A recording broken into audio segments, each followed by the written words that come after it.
ঘড়ির কাঁটায় রাত্রির প্রায় 1টা বাজে। দেখো গুল্লুকে খাটের তলায় টিকটিকি খুঁজছে। দেখো অন্ধকারেও টিকটিকি খুঁজছে খাটের তলায় রাত্রিবেলায় না ঘুমিয়ে। ও ঘুম টুম সব ছুটে গেছে টিকটিকি খোঁজার গুঁতোতে। বেরোবি? এখানে আয় আয় আয়। ইস কি অবস্থা!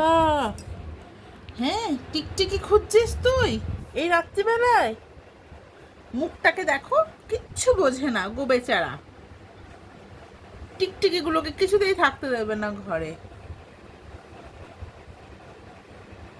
কিচ্ছু বোঝে না, মুখটাকে দেখো।